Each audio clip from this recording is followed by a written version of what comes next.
Balik po tayo sa mga balita. Planong i-recycle ng Commission on Elections o COMELEC ang mga nasayang na 6 milyong balotang nailimbag nila pero tiniyak na hindi ito gagamitin sa halalan sa Mayo. Tiniyak rin ng komisyon na bagong mga papel ang kanilang gagamitin sa panibago na namang printing. Kunin natin ang live report ni Madeline Villar Moratillo. Pag sinabing recycle, Mads, ano ito? Gagamitin sa office work o sa opisina nila? Anong ibig sabihin nun? So ayun Alex, hindi pa masabi ng COMELEC kung paano gagamitin yung mga ire-recycle na to. Basta pagsasama-samahin yung mga balota na hindi na gagamitin o hindi na pwedeng gamitin para sa 2025 elections at tutunawin ito gamit ang isang chemical solution para makabuo ng bagong papel. Sa halip na sirain, sabi ng Commission on Elections, i-recycle na lang nila ang 6 na milyong balotang na-imprenta pero hindi na pwedeng gamitin sa darating na May 2025 elections. Kasunod yan ang inilabas na temporary restraining order ng Korte Suprema sa ilang aspiranteng una nang dineskwalipika ng poll body. Ating proseso ng micro-shredding ay hindi na po ubra ngayon. So ang gagawin po natin sa lahat ng papel, lahat ng balota na didispatcha ay direkta po itong tutunawin sa isang solution, direct recycling po ito.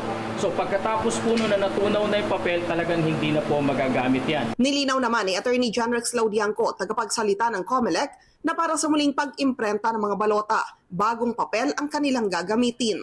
Hintayin po natin yan, magtatagal pa po. Kailangan po tuloy-tuloy ang production. May estimated number of rolls po tayo na ginagamit. Dapat po yan nakapila na. Hindi naman po tayo maghihintay pa ng production. Tandaan nyo po, yung production po ng paper medyo matagal at may curing period pa po yan. Kanina sinimula na rin ng COMELEC ang paglipat sa ilang mga naimprentang balota mula sa National Printing Office patungo sa kanilang warehouse sa Santa Rosa, Laguna.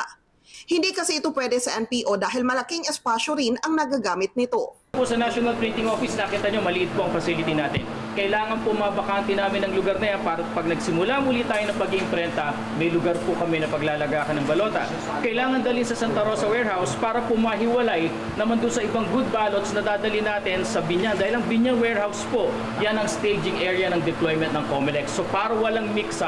Bago ipadala sa warehouse ang mga naimprentang balota, isinasailalim pa sa beripikasyon. Kaya posibleng abutin rin ng ilang araw bago matapos ang paglilipat ng mga ito sa Laguna. Ipinakita rin ng COMELEC sa media ang testing sa 4 na makina ng NPO kung pwede itong gamitin para mas mapabilis ang muling pag-imprenta ng mga balota.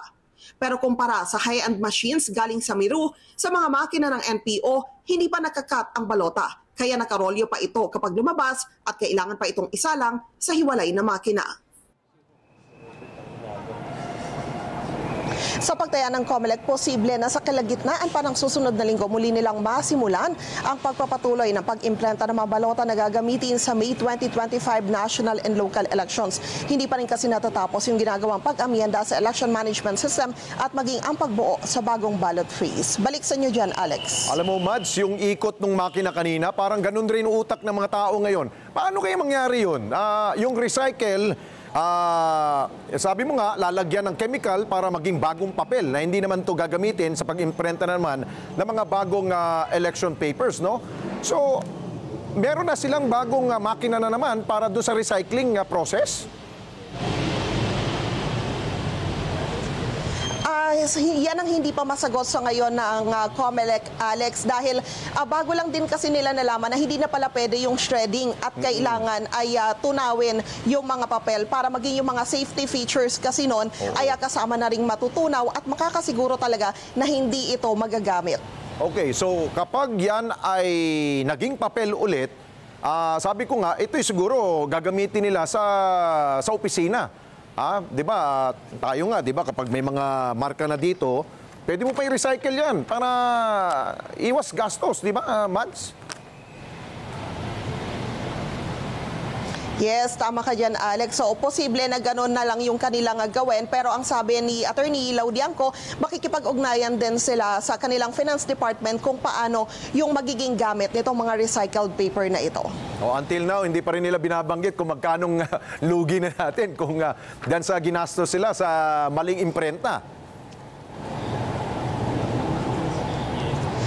Ang pagtaya kasi nila, Alex, ay humigit kumulang 150 million pesos. Kasi 22 pesos per balot sa 6 million, nasa 132 million. At idagdag pa raw yung naging gasto sa manpower at maging yung kuryente at iba pang bagay na nakonsumo sa pag-imprenta ng mga balota na ito.